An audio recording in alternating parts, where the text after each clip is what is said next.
السلام عليكم ورحمة الله وبركاته. النهاردة هنعمل ان شاء الله كوارع، هنعملها بطريقة سهلة وسريعة وطعمها روعة وفي منتهى الجمال. نسمي الله ونصلي على رسول الله ونبدأ مع بعض. اول حاجة دي الكوارع بتيجي متنضفة من عند الجزار. وكمان تجيبوا يا جماعة الكوارع الامامية عشان بيبقى فيها لحم كتير اكتر من الخلفية. هنا انا حطيت عليها دقيق وخل وملح وليمون، وكمان حطوا معلقة سكر، وسيبوها منقوعة في الحاجات دي لمدة ساعة. بعد كده تشطف كويس من المية، ولو فيها اي شعر او حاجات صغيرة نشيلها منها. كده هنا على النار هنحط في حلة شوية زيت وعليهم فص مستكة، وهنحط الكوارع وهنحط عليها جزر بصل وطماطم وفلفل، وهنحط توابل لحمة، ودي عبارة عن زعتر وحبهان وكبابة صيني ورق لورا، وهنحط كمان فلفل اسود ورشة من جوز الطيب. ده كده عشان نسلقها. طبعا بعد ما هنشوحها على النار هننزل عليها بميه مغليه، وهنشيل الريمه بتاعتها اول ما تغلي، وبعد كده لما تيجي تدخل في السوا هنحط لها ملح ونظبط الملح بتاعها. انا هنا كمان هجهز لها الصلصه بتاعتها. انا بعملها في الصينيه لان اصلا الكوارع لو هتدخلوها الفرن فهتتحط في الصينيه كده. هنقلب البصل لحد لما لونه يحمر.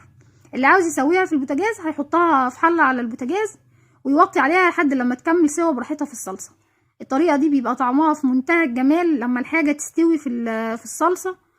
بتاخد وقت يعني، فبتاخد الطعم بتاع الصلصه وبيبقى طعمها جميل جدا. اول ما البصله تصفر معايا هكون مجهزه لها فلفل مفروم وتوم مفروم وهقلبهم معاها. وكده نزلنا بالفلفل وبالثوم، وهنزل كمان بالكوارع وهقلبهم مع بعض.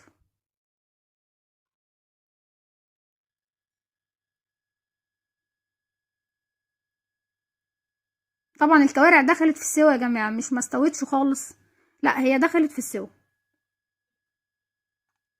هنقلبهم كويس مع بعض، وبعد كده هنضرب لهم طماطم، عصير طماطم. اللي حابب يصفيه ممكن يصفيه، واللي مش عاوز يصفيه مفيش مشكله.